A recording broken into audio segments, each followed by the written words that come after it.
Assalamualaikum warahmatullahi wabarakatuh. Perkenalkan, saya Irfan Arifin. Pada kesempatan kali ini saya akan mempresentasikan mengenai pengantar teknologi informasi.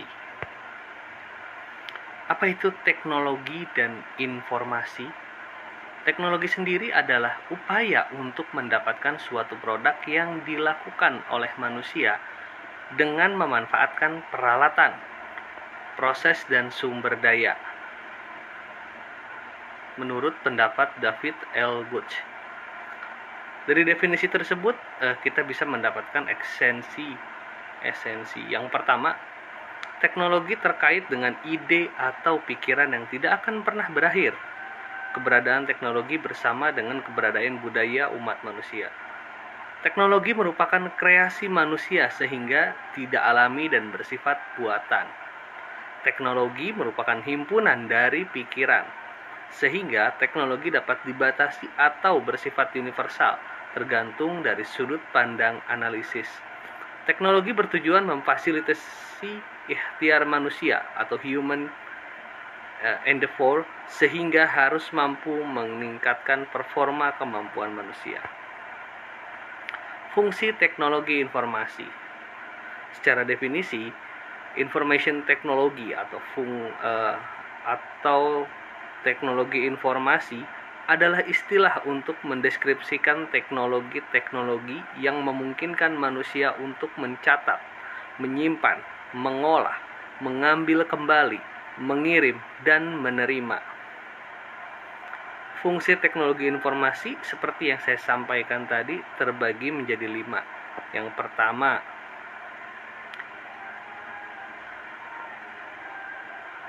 capture, yaitu proses penyusunan record atau aktivitas terperinci.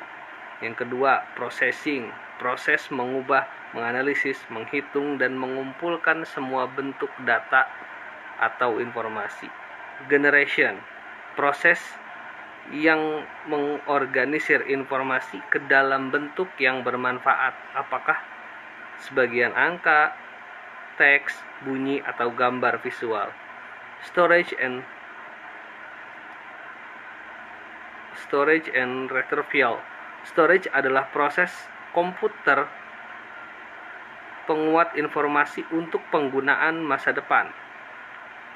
Transmission, proses komputer mendistribusikan informasi melalui jaringan komunikasi, contohnya email dan voicemail atau voice note. Data versus informasi. Perbedaan data dan informasi. Data berupa kumpulan fakta, dapat berupa teks, gambar, suara, atau video, dan belum memiliki nilai guna. Namun, jika informasi itu adalah berupa sekumpulan data atau informasi, dapat berupa teks, gambar, suara, atau video, dan sudah memiliki nilai guna. Data atau raw data itu adalah data mentah. Contohnya, Fatimah Sapen, manajemen informatika 18. Info, data yang terstruktur hasil olahan. Contoh, 08650120, Fatimah 06019990, Bandung, Jalan Dipati Ukur nomor 112. Prosesnya adalah data mentah diproses menjadi informasi. Apa yang membuat informasi menjadi berguna?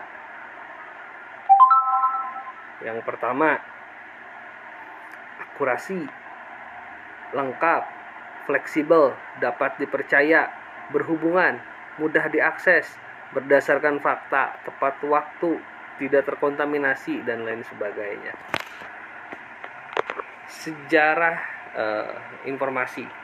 Pada awal sejarah, manusia bertukar informasi melalui bahasa.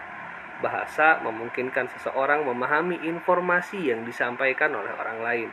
Tetapi, bahasa yang disampaikan dari mulut ke mulut hanya bertahan sebentar saja. Kemudian setelah itu, teknologi penyampaian informasi berkembang melalui gambar. Dengan gambar, jangkauan informasi bisa lebih jauh. Kemudian ditemukanlah huruf alfabet dan angka Arabik, memudahkan cara penyampaian informasi yang lebih efisien dari cara yang sebelumnya. Suatu gambar yang mewakili suatu peristiwa disebut dengan kombinasi alfabet atau dengan penulisan angka. Dan saat ini teknologi informasi yang ada adalah teknologi elektronik seperti radio, TV, komputer yang mengakibatkan informasi menjadi lebih cepat tersebar di area yang lebih luas dan lebih lama tersimpan.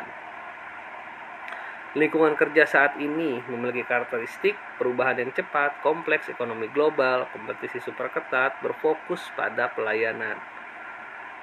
Saat ini kita diharapkan menghasilkan output lebih banyak, tetapi dengan input yang lebih sedikit. Penggunaan IT dalam lingkungan kerja saat ini, yang pertama, untuk lingkungan tersebut, banyak organisasi atau perusahaan menggunakan TI atau IT. Bahkan pada kasus-kasus tertentu solusinya adalah TI. Oleh karena itu, pengetahuan tentang teknologi informasi sangat penting saat ini. Kenapa harus belajar TI? TI memiliki efek besar dan dampak yang signifikan. Struktur manajemen organisasi serta proses bisnis sangat dipengaruhi oleh TI. Kesempatan karir pun sangat banyak di TI. Intinya, TI mempengaruhi banyak aspek pekerjaan atau organisasi. Itulah mengapa banyak perusahaan memiliki sistem atau database informasi menggunakan software. Kemudian untuk kesempatan jenjang karir menggunakan TI yaitu seperti Jobstreet, LinkedIn, dan semacamnya. Manfaat teknologi informasi yang kali ini saya bagi menjadi 3. Yang pertama, manfaat di bidang pendidikan. E-learning atau berkembangnya pendidikan terbuka dengan modulus belajar jarak jauh, distance learning. Seperti yang mungkin kita biasa lakukan dengan Zoom. Sharing research bersama antar lembaga pendidikan atau latihan dalam sebuah jaringan. E-library, perpustakaan digital. Dan yang terakhir, penggunaan perangkat teknologi informasi interaktif seperti CD-ROM multimedia dalam pendidikan secara bertahap menggunakan TV dan video. Manfaat di bidang ekonomi. Yang pertama, e-banking, terasa perbankan secara online. Nggak perlu lagi harus ambil uang atau kita bawa uang cash, bisa dengan QRIS, dengan debit, dan lain sebagainya. E-commerce, perdagangan menggunakan jaringan komunitas internet, ya seperti Tokopedia, Shopee, dan lain-lain. Dan yang terakhir, Enterprise Resource Planning atau ERP, aplikasi perangkat lunak yang mencakup sistem manajemen dalam perusahaan. Manfaat dalam bidang pemerintahan. E-government adalah penggunaan teknologi informasi yang dapat meningkatkan hubungan antara pemerintah dan pihak-pihak lain. Penggunaan teknologi informasi ini kemudian menghasilkan hubungan baru seperti G2C, Government to Citizen, G2B, Government to Business, dan G2G, Government to Government. Dampak teknologi informasi. Dampak perkembangan teknologi informasi kita bagi menjadi 2, yang positif dan juga negatif. Dampak positifnya adalah lebih cepat, lebih efisien dalam menekan biaya overhead sehingga meningkatkan profit atau laba sebuah perusahaan, lebih luas sebarannya. Seperti profit center menyumbang keuntungan finansial terhadap perusahaan, investment center menghasilkan produk-produk baru, service center pusat layanan jasa guna kepuasan pelanggan, dan lebih lama penyimpanannya, dan gak takut rusak juga asal jangan kena virus. Dampak negatif, kesempatan kerja makin sempit, berubahnya pola industri dunia, tekanan-tekanan ekonomi dari negara maju, penyalahgunaan seperti pornografi, pembajakan, atau perjudian, atau mungkin hacker dan lain sebagainya.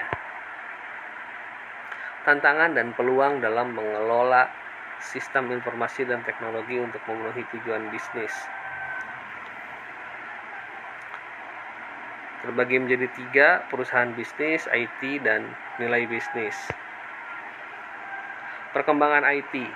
Teknologi informasi disusun oleh 3 matra utama teknologi, yaitu teknologi komputer yang menjadi pendorong utama perkembangan teknologi telekomunikasi yaitu menjadi inti proses penyebaran informasi, muatan informasi atau konten informasi yang menjadi faktor pendorong utama implementasi teknologi informasi. Dan yang terakhir, daftar pustaka. Jadi PPT ini bukan saya buat sendiri, melainkan repost ulang yang sedikit saya modifikasi sesuai kebutuhan saya dari website repository unicom.ac.id. Terima kasih. Wassalamualaikum warahmatullahi wabarakatuh.